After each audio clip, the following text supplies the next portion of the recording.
আসসালামু আলাইকুম রাহমাতুল্লাহ।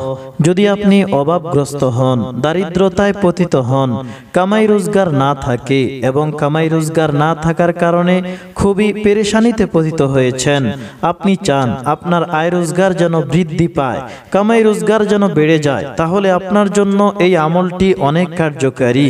প্রত্যেক দিন 5 ওয়াক্ত নামাজ আদায় করবেন এবং ফজরের নামাজের পরে এবং এশার নামাজের পরে এই আমলটি করবেন।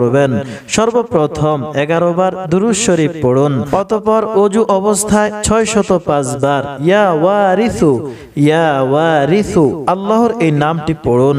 শেষে আবার 11 বার দুরূদ শরীফ পড়ুন, অতঃপর দোয়া করুন।